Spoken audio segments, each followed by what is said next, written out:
So in this video I want to look at what it means to have a force play or a force out. So we'll write that out here. A force play. Sometimes you would hear it called a force out. So you'll remember that when the batter hits the ball, so we'll say that the batter's in here and he hits the ball out here out to the second baseman. What he's going to try to do, the batter will try to beat the second baseman's throw to first base. And this is kind of an automatic force out, because what it means is that rather than actually touching the batter with the ball, the fielders have the option. You would have the first baseman over here. The fielders have the option to just touch, to get the ball and then touch the base, and that basically means that it is a force out when you can touch the base instead of the batter. And so we'll look at how that can happen at the other bases. So let's say that we start out, we had the first batter to come up had a single, so he's standing on first base, and now the next guy in the lineup, his teammate, came up to bat. So once this guy's in the batter's box, the pitcher's gonna throw the ball, and he'll hit it out here right to the shortstop. So what the shortstop could do, quite a few things are going to happen at the same time. So one, this guy's going to the batter will take off running towards first base. The second thing that's going to happen is that this base runner already on first base will start running towards second base, and this fielder, the shortstop, he'll pick up the ball. And so he has a choice here. Obviously he can do the same thing, as the second baseman did earlier, and that's throw the ball to the first baseman and try to get the batter out at first.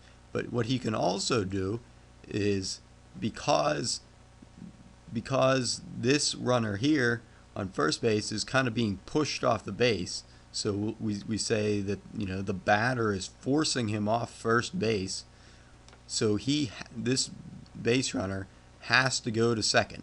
He can't stand on first because you can't have two guys on the same base. So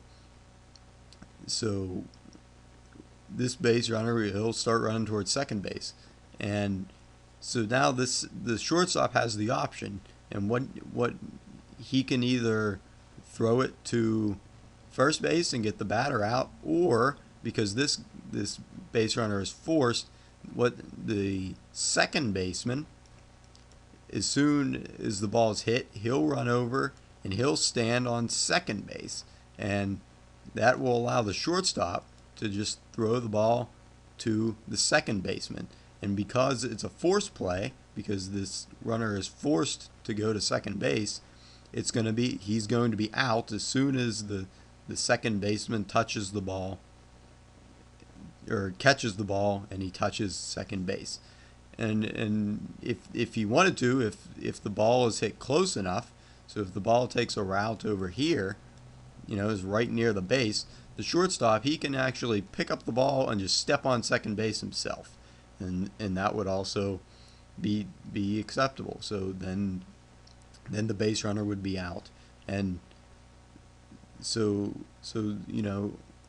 it all depends how fast the first baseman is. What they might try to do is, because it's still a force play at first, so if the ball is hit hard enough, what might actually happen is that as soon as the batter hits the ball to the shortstop, the second baseman, he'll come running over just like he did, and the shortstop's going to flip him the ball, and he's going to step on second, and then the second baseman, he will turn, because the first baseman, he will have run to first base, and the second baseman will then, he'll receive the ball from the shortstop, and he's going to throw it to the first baseman.